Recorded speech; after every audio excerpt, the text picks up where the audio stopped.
Hi, I'm Dr. Amy Robbins, and welcome to Life, Death, and the Space Between. Today's episode is perhaps one of the most powerful episodes I have ever recorded.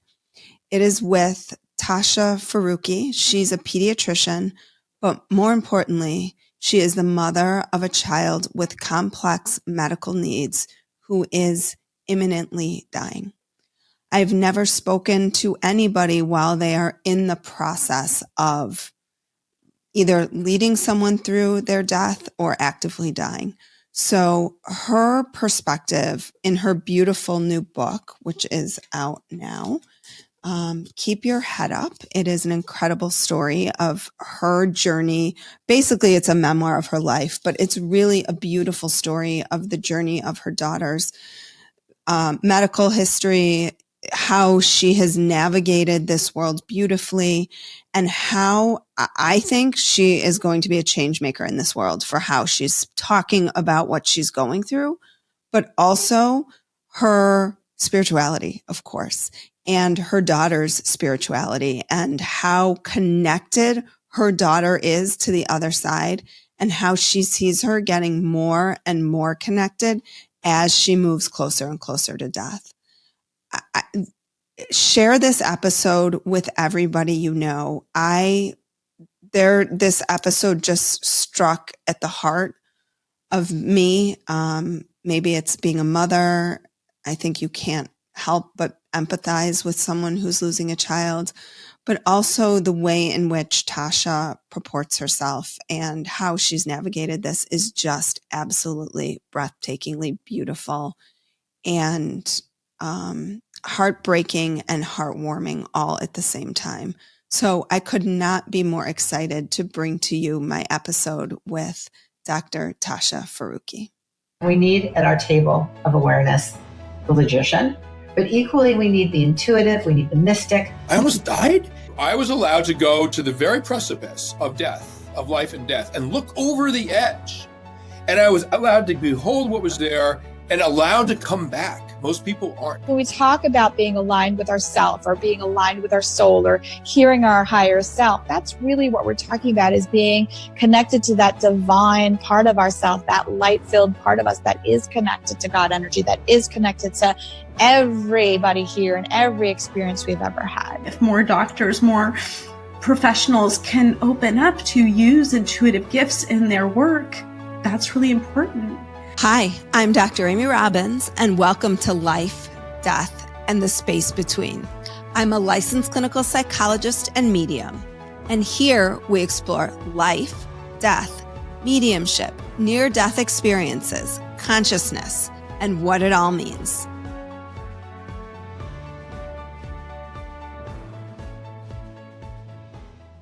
Welcome, Tasha Faruqui, to Life, Death, and the Space Between. Thank you so much for having me today.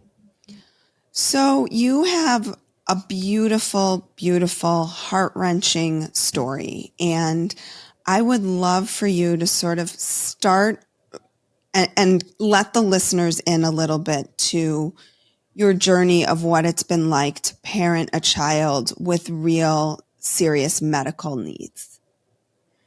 Yes. So I am a pediatrician and I'm also a mother to 3 children.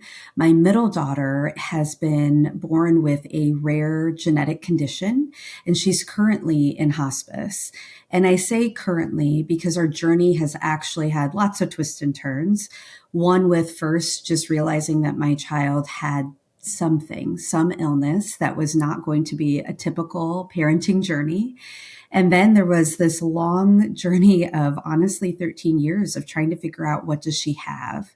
But along the way, we really felt like she had something that would allow her to have a long life.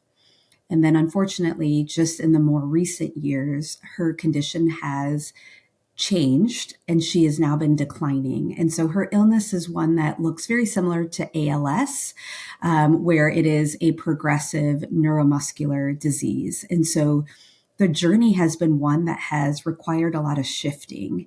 It hasn't been one that we ever feel prepared for. And now we're actually in the space of what I call anticipatory grief, where we know that she is dying. And that is kind of where we are currently in this time.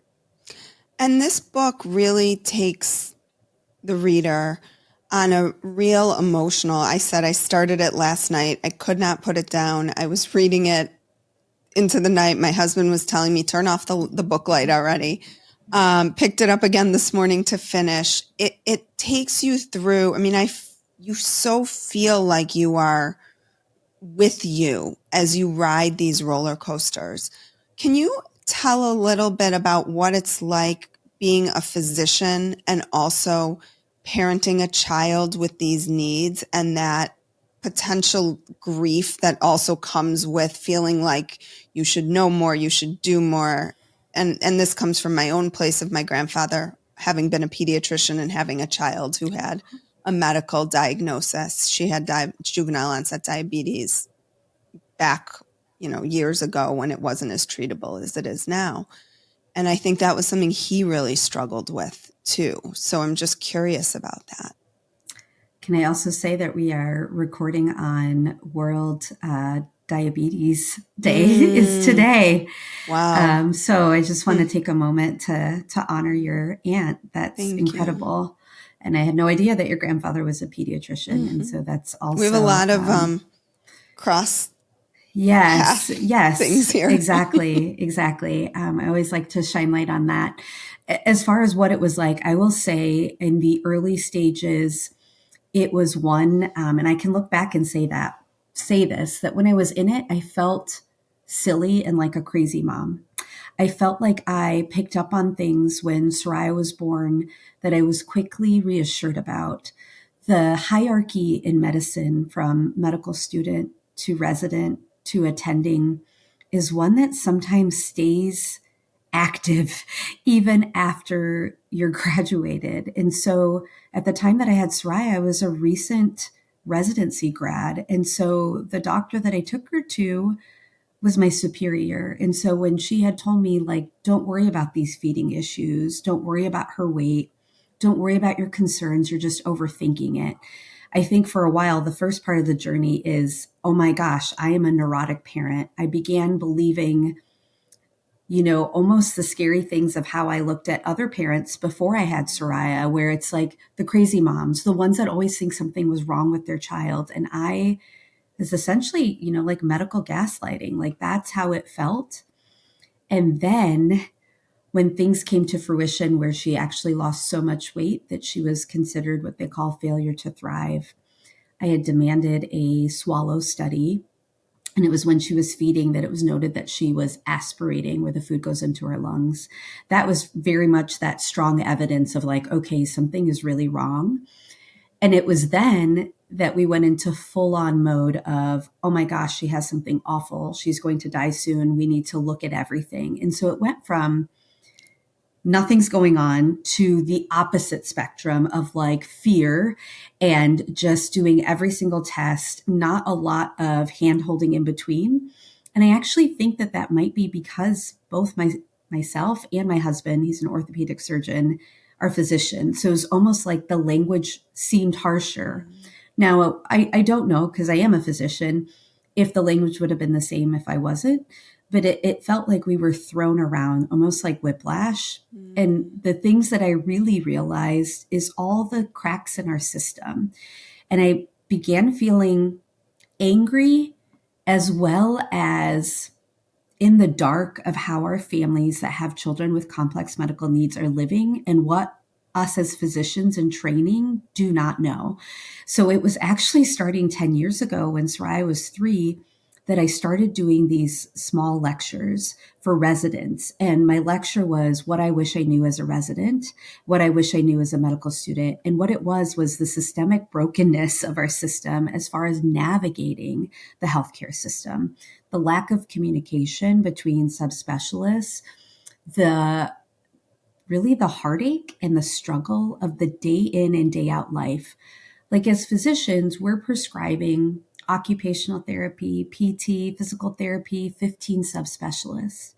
how are people that are two working individuals in a relationship, having other children, how do they get their children to those appointments? How do you manage your day? How do you drive one to the other? And how do you have time for your other children? And this idea is not unique to us, but I had never thought of what this was like until I was in it. And I was just so angry that I had nobody to prepare me and I had nobody to go to. There was no other family that I knew of that had a child that was undiagnosed. There was no like wristband to wear. There was no 5K to run. And the families that I knew, they were my patients. And so that creates a barrier as far as like actually being able to talk to them in a manner of friendship because of boundaries of your relationship. And so that period of time was very challenging, very isolating. And I honestly realized how much was lacking in medical education when it came to how to parent. When it comes to like what it was like to practice, I also think that while this is never said out loud, and I'm assuming it's probably similar as a clinical psychologist, is you have almost two hats, right? Like many times people are talking about, oh, you have your doctor hat on or you have your mom hat on. And I think I tried to live that way for 10 years, where really I led two very separate lives. One was as a physician where I totally checked, or I thought I checked, my personal life at home. And the other was I'm a parent and I have to pretend like I'm not a doctor. What has occurred is that wasn't working for me. And honestly, I don't think it was ever working at all. But I think that our society and how we work and how we're trained is that you never want to show up with baggage or your experiences, and you want to keep it separate. And I think it wasn't until we all came to accept that Soraya is on a decline and she is dying that I had to kind of surrender those parallel lives to really realize that I've always been one. There are no like separations of my identity. When I'm a mom, I can't take off my doctor hat. I can't unknow what I know. And when I'm with my patients as a pediatrician, so much of what parents want to know are things about actually being a parent. Right. And for those, all of the things that make me a great physician had everything to do with parenting a child with complex needs. And so it wasn't really until recently that has come to a big realization for me of how I can't live like that. But our medical system really beats that humanity out of you almost as a way to protect yourself. And I agree, there should be some protection, but but we're you not have trained. to be like human and you have to be connected because there's so much healing in that aspect of any relationship. Absolutely. And I do truly believe that those that go into medical professions or clinical professions truly come in because of their wanting to connect as humans. But I think our system, as far as how many patients can you see in this time, how many RVUs, how are you coding, I think it pushes that away almost out of necessity to meet these metrics that have, I'm sorry to say, nothing to do with humanity. And that is the unfortunate realization in going through this process of having a child with complex needs. So I have so many questions for you, but I want to kind of jump a little bit ahead here because I think you addressed something in the book that oftentimes is not talked about. And I know this because I've spoken with parents who have children with complex needs and they choose a route of palliative care or hospice for their kids. And I'm just curious, what is the experience? How did you get to that point? And what is the experience for you to be there and to think about like what that means in terms of your child? I know that had to be a really, really challenging decision to make.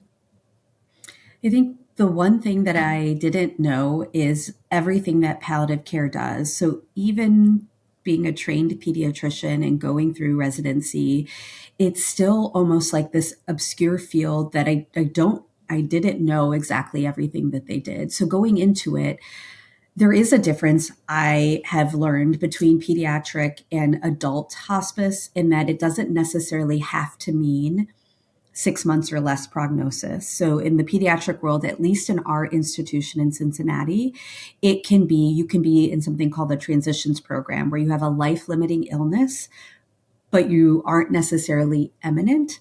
And then there can be a shift where you're kind of shifted amongst the program. So I think that's like the first thing to just put out there for our listeners.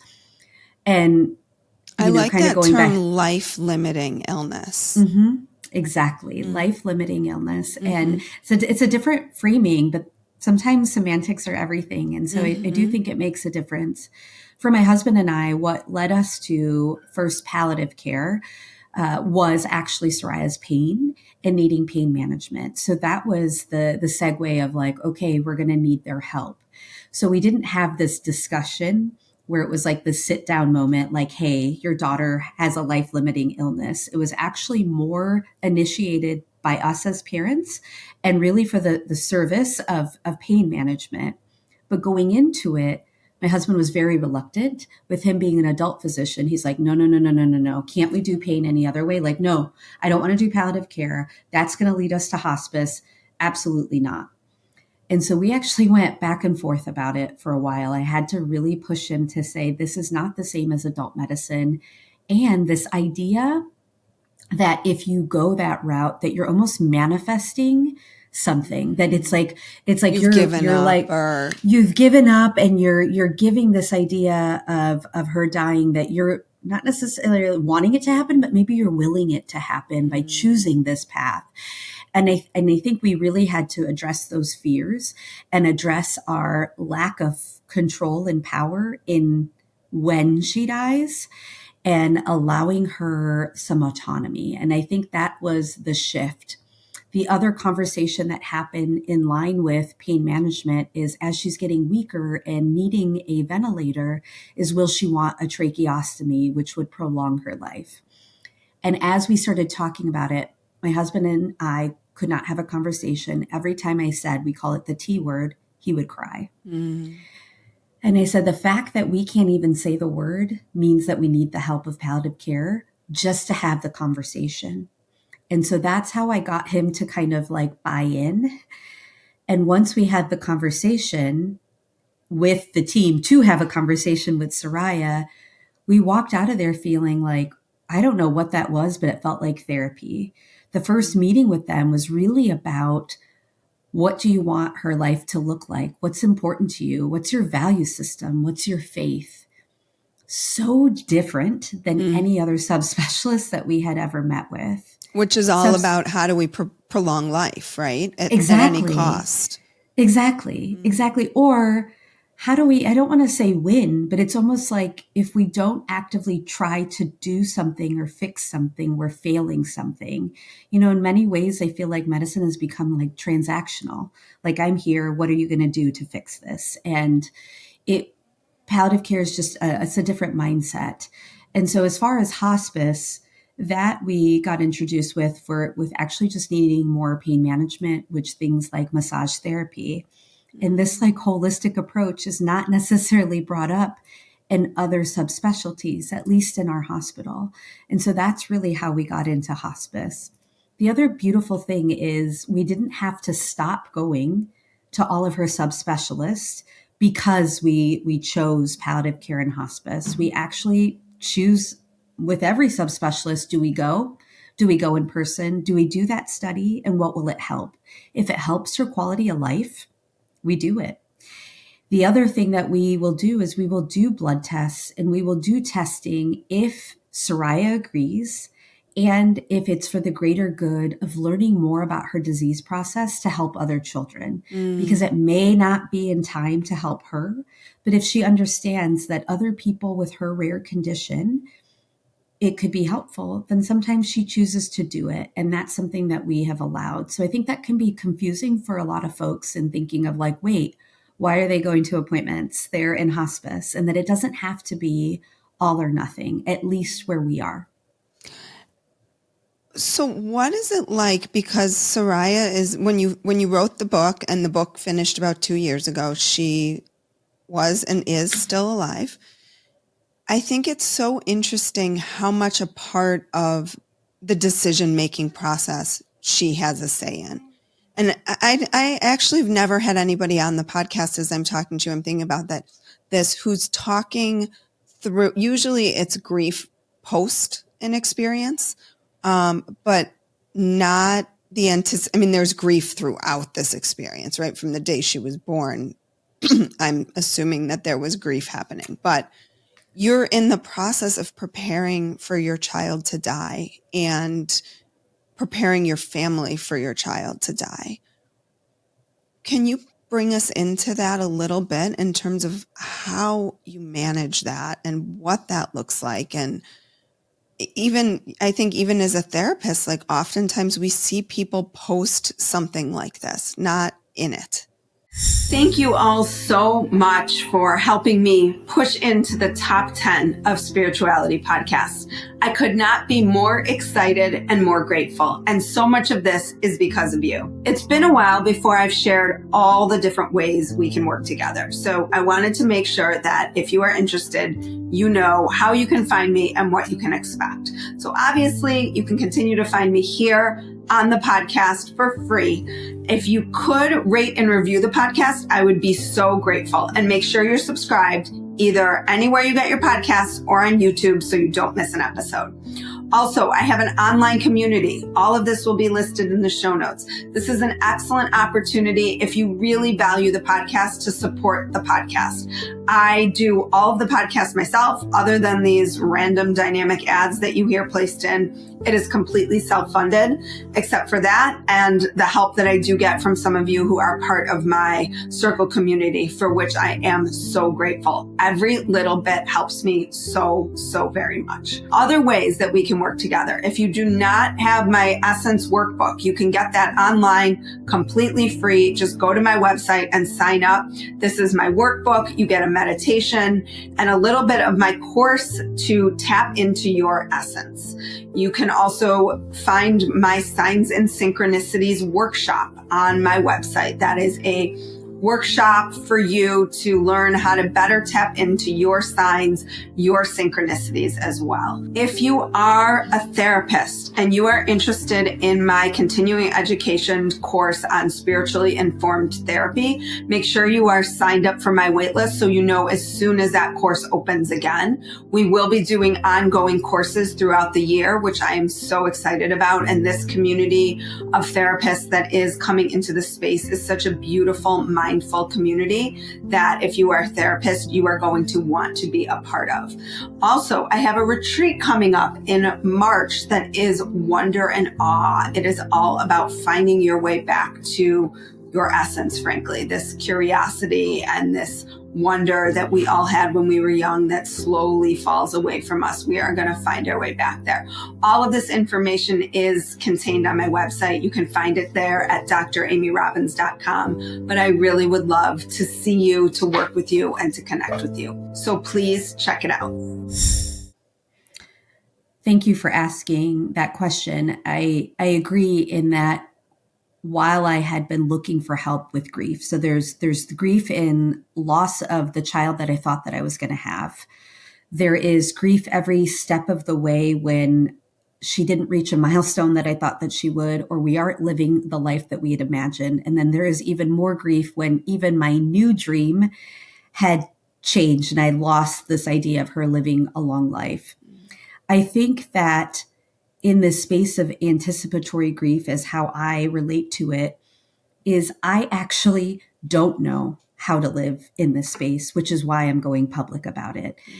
I have no idea what I'm doing, and I actually have no idea how other people are doing it because I have never heard of a book, met anybody that has been in this space. I now know that there are other people, but there aren't a lot of people talking about it. Mm-hmm. There's so much out there for after someone passes away, but this process is gut-wrenching. And I fear what's on the other side after she passes away for me and what that will look like.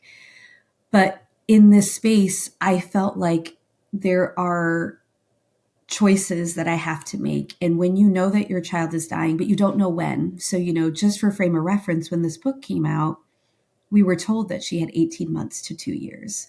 So then you're also like basing your life based on some of these prognoses that may or may not be true. And so you really have to be okay with uncertainty. Like, we have evidence that her life is limited, but we don't know when. We know it's not imminent, but we know it's soon. Like, all of this is uncertainty, vague. And I had options. I only saw 2 options.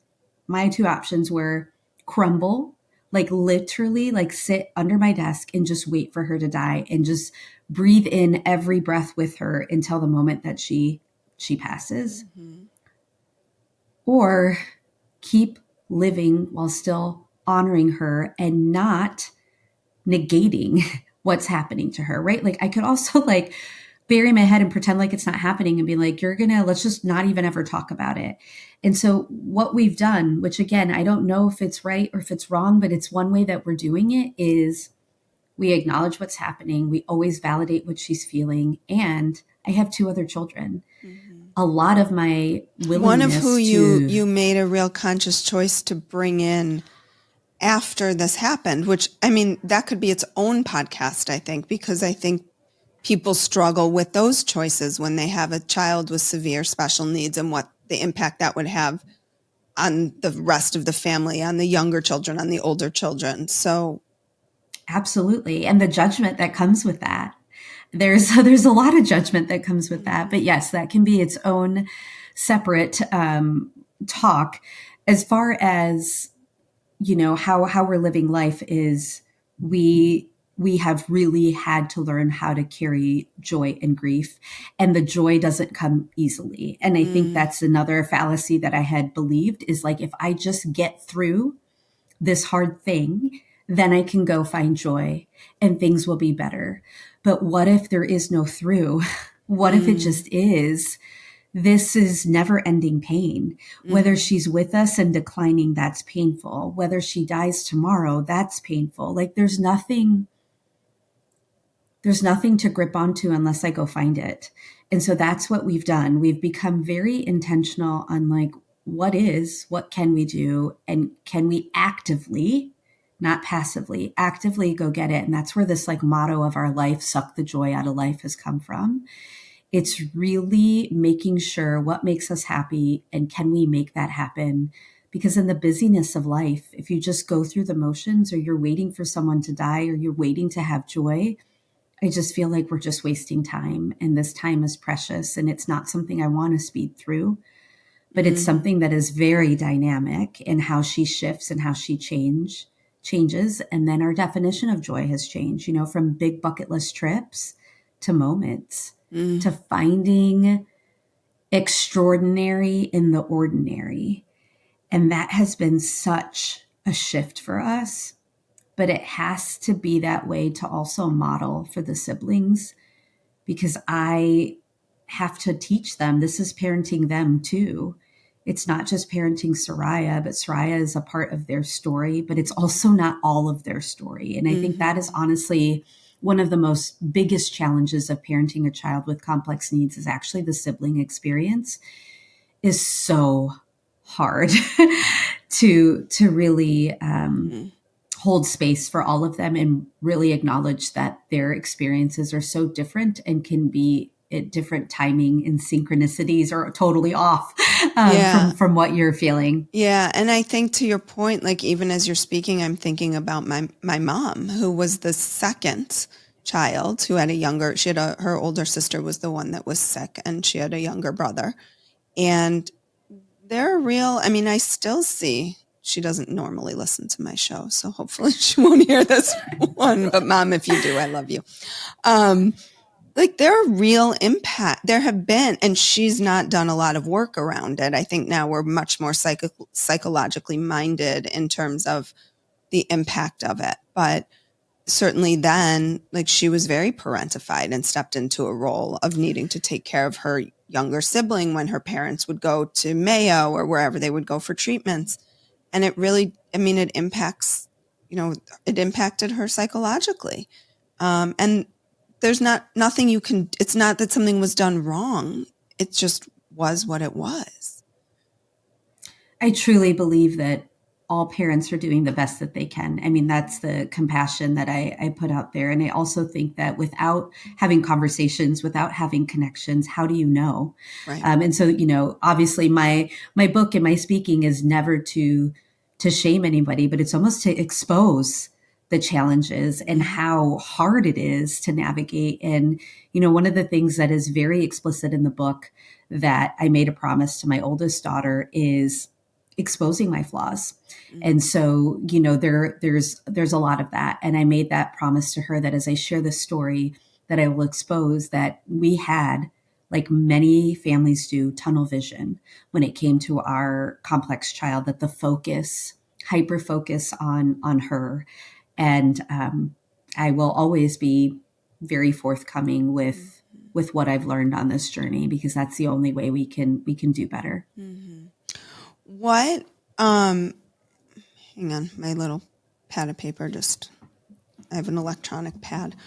There have been many, so you dribble this a little bit in the book. There have been many, many spiritual experiences that you've had as a part of this journey. And you start very early on, which was the part that I sort of underlined and asterisked, because you talk about your tarot reader before you sort of get into more spirituality. But first, I want to talk about your own beliefs and your religious beliefs, because I do think that it seems like for you and your husband and for the rest of your larger family, everybody has sort of found their own way to lean into whatever they define as spirituality. So could you speak a little bit about what that has been like for each person on their spiritual journey? And then we'll get into some of the other little more spicy spiritual stuff. Yeah. So my husband was raised very conservative Muslim family, very devout, very strict.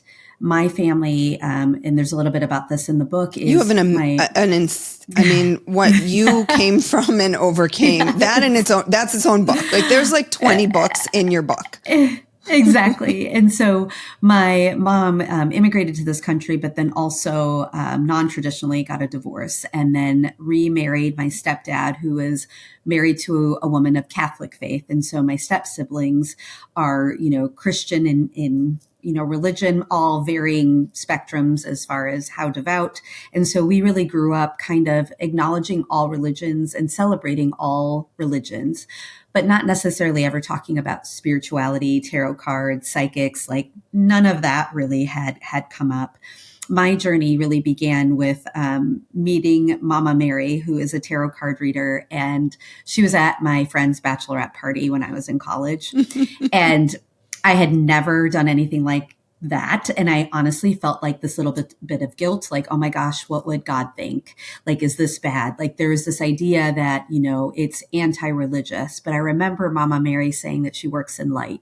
And immediately I just felt relaxed, like everything that she said and talked about. And, I think the words resonate with me now differently, but in that moment, I didn't really know what that meant, but I knew it felt safe. Mm-hmm. And she had shared in that space things that my friends did not know about. One was that my mom was even divorced and that I had a different biological father. Like none of these friends even knew that about me. And this is like times before the internet. And so really from connecting with Mama Mary at that moment, I kind of took her card and then it was like I graduated from undergrad and then I, went to medical school and really went through some big struggles with relationships, depression, anxiety.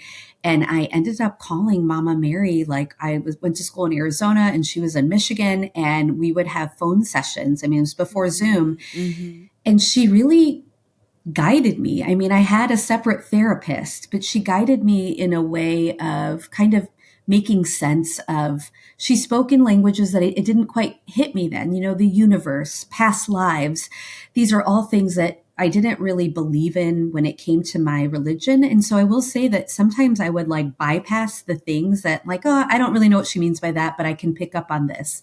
And slowly, the things that she was saying, I would always like write down everything, and I would go back and read her readings. And I'm like, oh gosh, that really makes sense. And she had told me from the first date with my husband that I was going to marry him. She had told me so many things that were just spot on. She really allowed me to kind of just open up my mind to different things. And really fast forward, she had been my only spiritual advisor. I then began to believe that there was no other modality that could work for me. That, I've always liked astrology, but that wasn't going to be what I used. I never knew about Akashic records. I never knew about mediums. I just was like, okay, I found my one person. She must be the only one, and I can't trust anybody else. And as things happen, I was really in this place of isolation again. That's also a theme in the book when Soraya was dying, and really that question of how do we live life? Like, I can give you that answer so effortlessly now in what I do, but the process of actually speaking about it took so long.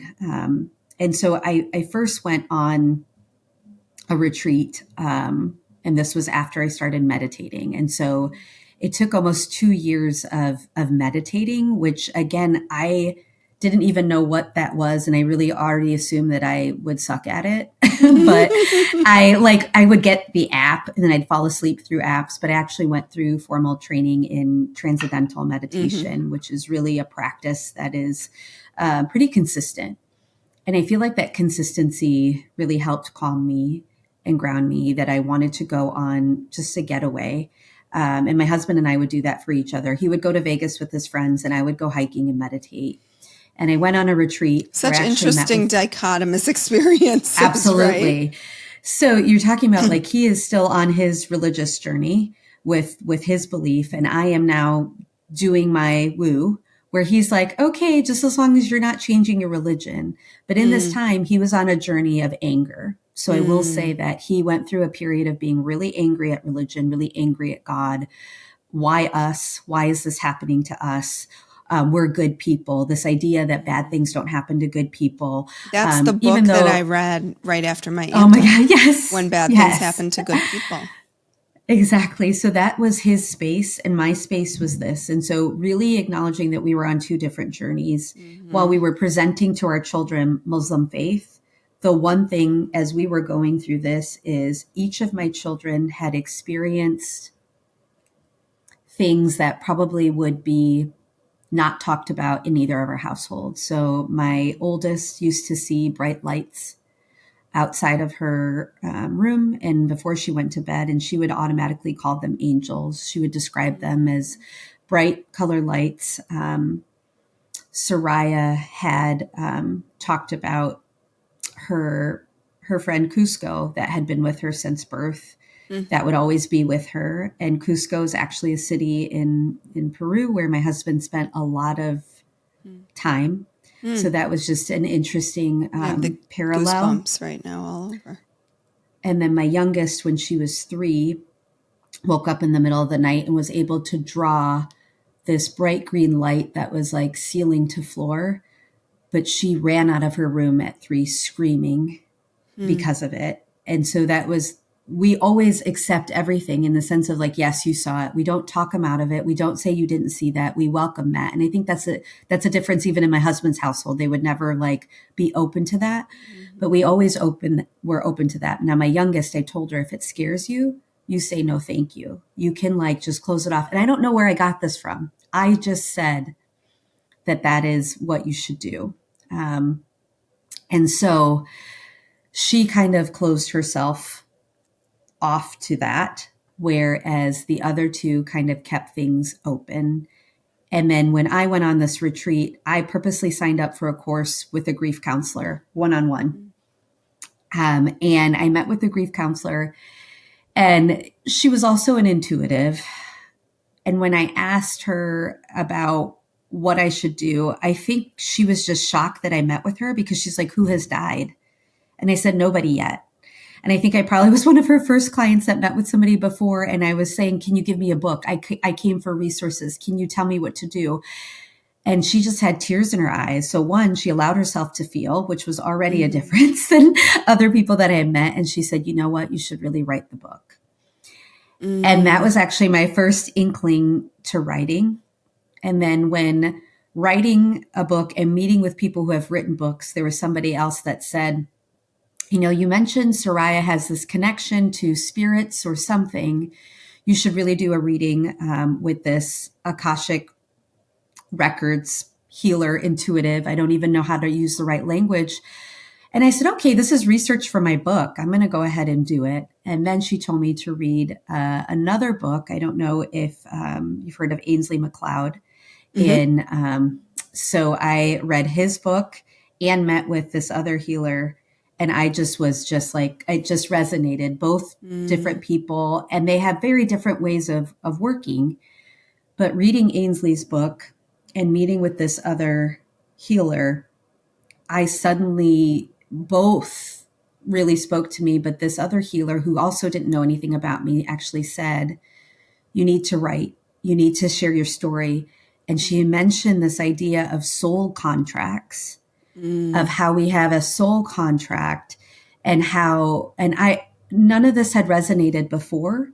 And all of a sudden I'm like, oh my gosh, it almost put, you know, when people say everything happens for a reason, I typically want to punch them in the face when they say that. Yeah. And when people say, and by the way, if there's anybody that can say, you know, in living what you're living, if someone were to say to you, everything happens for a reason, you have the street cred to be able to want to punch someone in the face more than I think most people. I hate that. And I also hate you won't handle, God doesn't give you more than what you can handle. No, I don't like that either. So what doesn't kill you makes you stronger. No. None of those. But what these healers really did for me is to not give me a reason, but show me a higher purpose, not just in my situation, but for all. And that was expansive. And so it was like, all of a sudden, all these like sections of religion, spirituality, tarot were all broke down. And I suddenly had this idea, what if it's all true? What if we're all tapping into something in different ways? And I shared that with my husband. And I think that he is not there, but he also must be in a certain way, because he always wants to know about all my readings. He's like, oh, no, I don't believe in it, but tell me everything. Right. And so I'll be curious through you, but I'm not quite. Oh, just wait, right? Just you're like, you are going to be cracked open. Yes. And so I think that, you know, it's important to know that, you know, in relationships, we don't have to be exactly where the other person is, but the fact that he respects and honors the things that I have to do to heal, to process, and to live is very important. And what I do also is I share my experiences with my girls. So he doesn't shame it away. Like, don't tell the girls. We're just open about it all. Like, this is what our religion says. This is what I believe, and my beliefs are changing based on the things that are happening. And then there's Soraya, who is... Yeah, let's talk. Before we talk about Soraya, though, when you've had these Akashic Records readings, these soul contract readings, I'm assuming they don't know that you have a child who's ill. What, if you feel comfortable sharing, what sort of things are they saying about what's happening? Because I think for people who are struggling or who have lost, particularly a child, I mean, there's a lot of really horrible hardships in life. This isn't to negate that, but I think the death of a child really has the propensity to put you 6 feet on, to kill you. Absolutely. So what are they saying in this that's making you be able to accept it in a different way? So one, I do feel like when I do any type of sessions with an intuitive, I come in with the intent not to challenge them. And I say that because a lot of my friends, when I tell them, that I do this, they're like, well, did you like quiz them? Like, did you ask them about this just to see if they get it right? And I never go in like that. But if they come forth telling with like, oh, I see you have a child that, is ill or is sick. I nod my head. I give them the yes, that you are correct. And, I do feel like some skeptics may say, oh, you're leading the witness.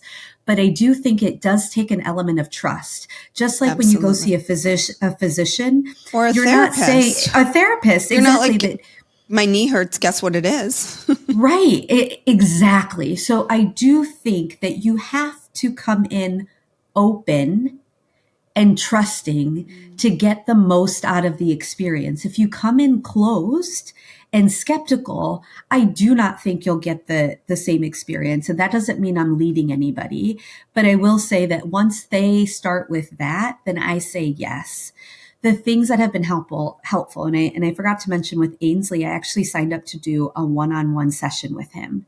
And I did get one. And so that experience was so very separate, but also just as life transforming as any of these other readings and sessions or my relationship with Mama Mary throughout my life. With the Akashic Records reader, the thing that really resonated was one that I mentioned with this soul contract. I never had heard of this idea before, that Soraya and I signed up for this, that we actually signed up for, this was her way of telling me that we signed up for a journey, that we were going to go through this in order to help mothers, parents, families for the greater good, whatever that means to anybody, to help them, and that we are actually healing by our storytelling, and that I need to tell my story, and that I need to write the book. And that's what Soraya has asked of me. And that is her whole purpose. And so there's difference of this happens for a reason. And then there's difference between that and your soul's purpose. And I think that there is so many realms of, what does that mean? Right. And I think that has meant different things to me now as I'm still evolving and I'm still on my journey. I am not fully at where I need to be. And I say that because I'm still learning.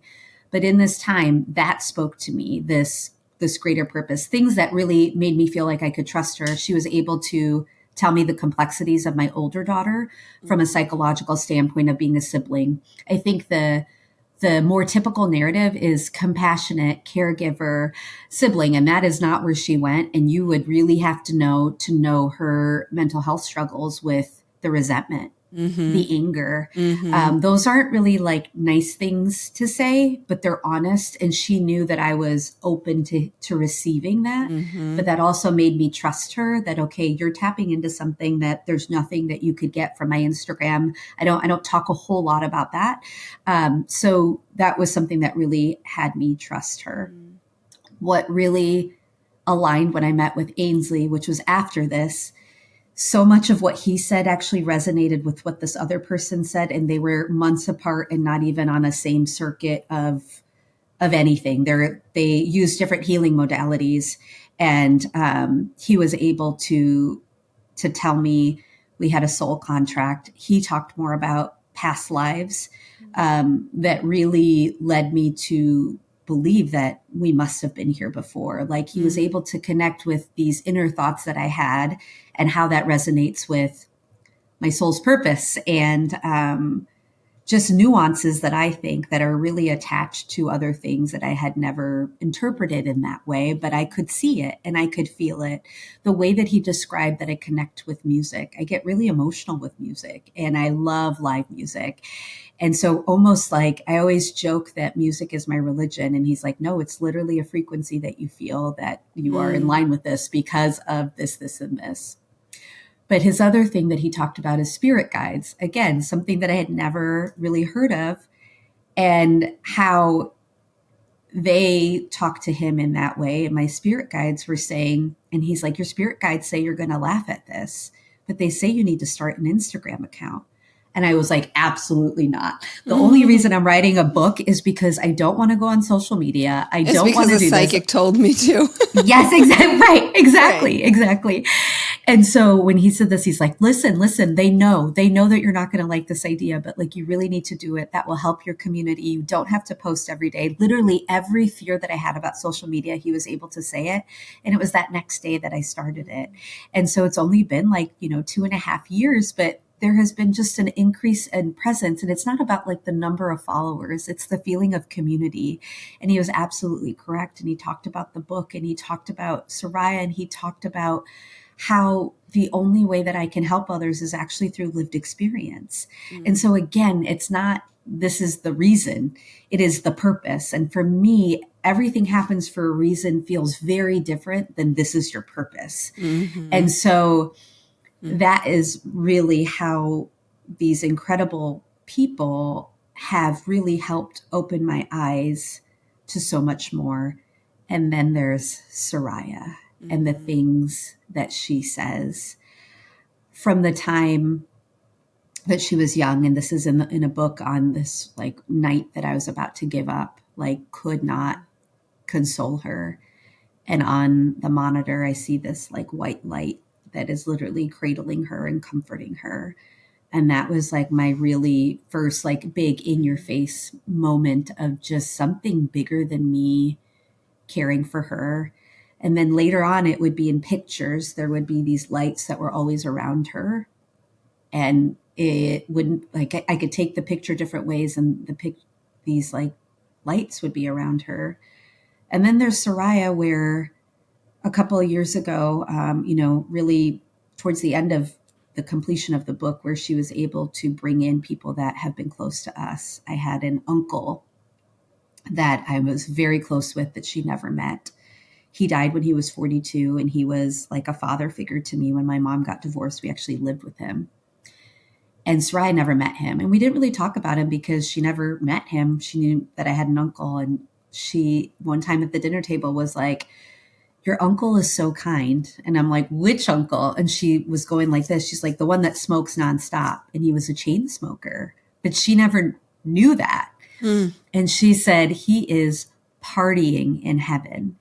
And it's so funny that she said that, because before he would put me to bed, he would talk about, when you dream at night, you and I are going to go party. The whole house is going to be asleep, but you and I, we're going to party throughout heaven. I'm going to take you up to the sky. And that would actually be the story that he told me. And so she was able to do that with people that were our family. And I will say now, as she's declining, she has told me that she is open, that she said, I can see all kinds of people. I see there's so many spirits that come through. And I again say, I don't know the rules. I have no idea. But intuitively, I say, if it's too much, you say, no, thank you. She said, no, I love it. But she said, I am working all night. She says, I'm working at so many people are asking me to heal them. And I work with the angels. We've always, yes, she said, Mom, the things that people ask, they ask to heal their dogs, they ask to heal their family members. And she said, I work all night. That's why I'm so tired. And she said, I work alongside the angels, and the angels work with God. But she said, also, Mom, I want you to know something. It's not a circle of life. It's a tree of life. And then she tells me, I want to cry. This is it's so. But look what has happened, right? Like, look what has happened on this journey from devout Muslim to, I don't even know, but this is so much bigger than anything that can be explained by one faith, by one modality, that really, again, I feel it. And the thing is when my husband and my daughters are in this with her, and she only does this around us where this comes through, we all are in tears. Nobody gets out their phones. Nobody's recording it. We look at it as sacred. It is so sacred. And we honor whatever is coming through as the truth. And she says, she says that she is from a different universe than we are. She said that her and our cat, Ohana, who actually had some medical complexity, are from the same universe. And then the irony, because I don't know another word for irony, is she has told us separate, she doesn't know what my readings were with these other individuals that I mentioned, that she has a contract and that she's not done with her contract and she can't die until her and her sisters have a better relationship. She said, I can't leave yet because I'm not sure that they're going to want to stay connected with me after I go. And so she said, right now, I was supposed to be gone, but my work is not done here, so I can't go yet. So her contract, she says, is with love, and that the love is not complete when it comes to our immediate family. And so she's very worried about what things will look like after she's gone. So it's not time yet. So there have been other instances where she's given me a name. And just for privacy, I won't mention the name, but I looked up the name because she's like, oh yeah, she's here. I look up the name and it's a 15-year-old girl that died that gave her heart up for organ donation. And the only reason why it was searchable is this heart went to another individual who then was able to do this amazing physical feat. And so that was in the news. And sure enough, Soraya had connected with her and they're like hanging out. And so she is able to connect and she talks about it like, she said, Mom, it's like, I can't see them.